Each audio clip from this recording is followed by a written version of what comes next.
2024년 9월 12일 목요일입니다. 매일 성경 묵상 나눔 열왕기하 6장 1절에서 14절을 묵상합니다. 본문을 읽습니다.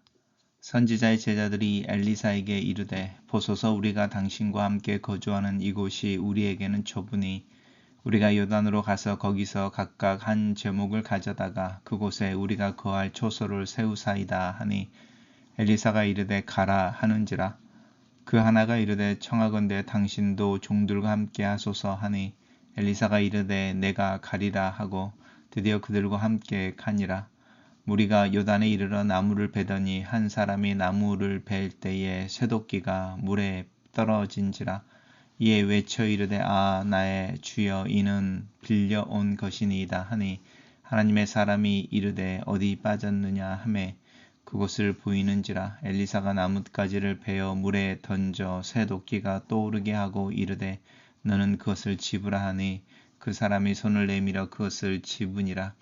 그때의 아람의 왕이 이스라엘과 더불어 싸우며 그의 신복들과 의논하여 이르기를 우리가 아무데 진을 치리라 하였더니 여호와의 하나님의 사람이 이스라엘 왕에게 보내어 왕은 삼가 아무 곳으로 지나가지 마소서 아람 사람이 그곳에서 나오나이다 하는지라.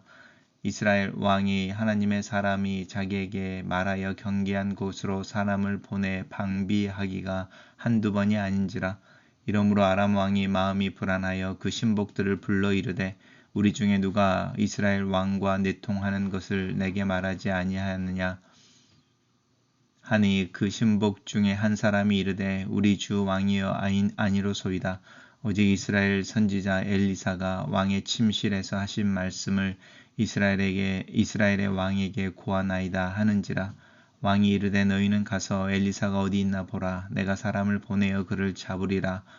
왕에게 아뢰어 이르되 보라 그가 도단에 있도다 하나이다. 왕이 이에 말과 병거와 많은 군사를 보내매 그들이 밤에 가서 그 성읍을 에워쌌더라. 오늘의 본문은 엘리사의 또 다른 이적에 대한 이야기입니다. 선지자의 제자들 이렇게 부르는 부분은 엘리야가 운영했던 선지자 학교가 있는데 그 선지자 학교의 학생들을 의미합니다. 그래서 엘리사의 학생들이 이제는 엘리사가 그 선지자 학교의 학장이 되었겠죠. 그렇지만 여전히 선지자의 제자들 이렇게 부릅니다. 그래서 이 선지자의 제자들이라고 하는 것은 엘리야의 제자였다가 지금은 엘리사의 제자가 되어진 선지자 그룹을 이야기하는데 그들이 엘리사에게 우리가 함께 있는 곳이 너무 거주하는 것이 좁으니 요단 근처에 가서 제목을 가져다가 그곳에다가 새로 학교든 기숙사든 어떤 형태를 만들자 이렇게 이야기하고 우리가 나무를 베기 위해서 가는데 당신도 같이 갔으면 좋겠습니다. 이렇게 요청할 때에 엘리사가 같이 갑니다. 드디어라고 말하는 말 속에서는 이 엘리사와 함께 있던 선지자의 제자들이 새로운 초소로 나아가기 위해 움직이는 모습을 우리에게 되게 드라마틱하게 이렇게 설명을 하고 있습니다. 그리고 요단에 이르러서 나무를 베는데 그 선지자들 중에 한 사람이 쇠도끼가 물에 빠졌습니다. 이 쇠도끼라고 하는 부분은 여전히 그 철기 문화 시대에 들어가 있지만 아직은 철기라고 하는 부분이 굉장히 귀하고 또 나무를 베기 위해서 이 쇠로 만든 도끼라고 하는 부분이 얼마나 중요한지 그래서 물에 빠졌을 때 그 사람이 소리치는 것이 빌려온 것이다 이렇게 말하자. 내 주여 이것은 빌려온 것입니다. 당혹스러움에 대한 표현이기도 하고요. 또 그것에 같이 있음에 대한 이야기도입니다. 그럴 때 엘리사가 나뭇가지를 베어 물에 던지며 쇠도끼를 떠오르게 했다. 그리고 잡게 했다라는데 엘리사의 특징이죠. 엘리사의 이적에는 이런 작은 도구들이 많이 사용되어지는 게 엘리사가 일으키는 기적의 특징인 것 같습니다. 그때 아람 왕이 이스라엘과 더불어 전쟁을 하려고 합니다. 우리 어제 묵상했던 부분까지 아람 왕의 군대 장관이었던 나아만이 문둥병에 걸렸다 나음을 입었는데 그렇다고 해서 아람과 이스라엘이 평화의 관계를 이루었다 이런 건 아닌 것 같습니다. 아람 왕이 이스라엘과 더불어 이제 싸우려고 하면서 전략을 세우는 거죠.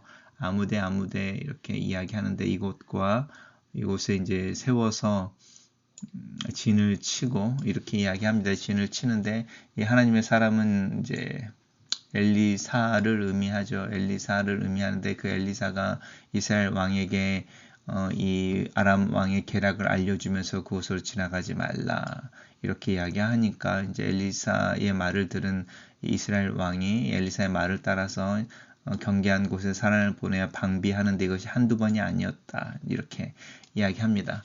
그래서 이제 자기 계획이 번번이 수포로 돌아가자 아람 왕이 이제 게스를 하는 거죠. 그 게스가 뭐냐면 스파이가 있다, 내통하는 것이다 이렇게 말합니다. 그때 그 신복 중에 한 사람이 이르되 아니다라고 말하는데요. 이 신복이 이제 누구였을까는 이름은 말하지 않지만 어쩌면 나아만일 수도 있죠. 이 신복이 이야기하기를 엘리사라고 하는 선지자가 사실은 이제 당신의 계략을 이스라엘 왕에게 알려주고 있다. 이제 이렇게 보고를 하게 되고 아람 왕이 이제 엘리사를 먼저 잡아야겠다라고 해서 엘리사가 있는 곳을 파악하고 군대를 보내 이제 엘리사가 있는 성읍을 포위하게 합니다. 단락을 요약해 보겠습니다. 엘리사와 선지자의 제자들이 요단으로 초소를 옮겨 나무를 베던 중에 한 사람이 쇠도끼를 물에 빠뜨리고 엘리사는 그것을 떠오르게 한다. 또 아람 왕이 이스라엘과 전쟁할 때에 이스라엘 왕은 엘리사의 말을 들어 수비를 한다. 이렇게 정리해 봤습니다. 첫 번째 묵상 나눔입니다. 제자들은 협소해진 모임 장소를 확장하기 위해 엘리사에게 알렸고 엘리사는 그 제안을 승인합니다. 제자 중 하나가 엘리사의 동행을 요청하자 그 또한 수락합니다. 빌려온 도끼를 잃어버린 난처한 상황에서도 그들은 먼저 엘리사를 찾았고 그의 지시에 순종하여 위기를 모면합니다. 단조로운 이야기 속에서 묻고 듣고 함께하고 찾고 따르는 모습은 엘리사와 제자들만의 이야기가 아니라 이스라엘을 향한 하나님의 오랜 기대와 바람이고 언약의 요체입니다. 선지자의 제자들이 집을 짓기 위해 벌목하다가 빌려온 귀한 도끼를 잃어버립니다. 편상할 길이 없어 절망하는 모습에 그들이 얼마나 빈궁했고 그 시대가 얼마나 선지자를 홀대했는지도 예측할 수 있습니다. 하지만 엘리사는 그 외침을 외면하지 않고 세심히 살펴 속히 돕습니다. 이 사건은 우상 숭배가 만연한 탐욕의 시대에 따뜻한 삶을 감내하면서 하나님의 뜻에 부응하여 사는 제자들에게 큰 위로와 격려가 되었을 것입니다. 하나님 앞에서는 사소한 일도 사소한 기도도 없습니다. 우리가 하나님께 결코 사소한 자들이지 않기 때문입니다. 아람 왕의 기습 공격과 이스라엘 왕의 방비 사이에 하나님의 사람 엘리사가 있습니다. 아람 왕의 이스라엘 침공이 번번이 무산되고 이스라엘 왕이 아람의 침략을 막아 나라를 지킬 수 있었던 것은 군사력의 우위 때문이 아니라 배후에 엘리사의 하나님이 계셨기 때문입니다. 우리에게 참된 소망을 주는 것은 내가 이겨낼 수 있다는 자기 확신도 아니고 상황이 변할 수 있다는 가능성도 아닙니다. 우리의 소망은 생사화복, 흥망성쇠의 주관자이신 하나님에 대한 우리의 믿음과 신뢰에 달려 있습니다. 아람 왕은 하나님의 선지자 때문에 매번 매복 작전이 실패했다는 말을 듣고 선지자를 잡으려고 군사를 보냅니다. 한 사람을 잡기 위해 많은 병력을 동원했다는 것은 엘리사가 섬기는 이스라엘의 하나님을 그만큼 두려워했다는 뜻일 것입니다. 은혜의 역사에 반하는 편이 아니라 향하는 편에 서기 위해 노력합시다. 글로 쓰는 기도입니다. 살아계신 하나님, 내 삶 속의 사소한 일과 일상의 상황에서 하나님을 찾게 도와주시옵소서. 그 거대한 일에 대한 기도를 넘어서 작고 일상의 사소한 활동 속에서도 기도가 습관이 되게 도와주시옵소서. 하나님을 찾고 의지하는 마음이 기도가 되게 하시고 오늘 하루의 작은 순간순간에 하나님을 의지하고 찾기 위해 또 그 마음이 기도가 되게 도와주시옵소서. 내가 기도하는 사람이 되게 나에게 기도를 가르쳐 주시옵소서. 예수님 이름으로 기도합니다. 아멘.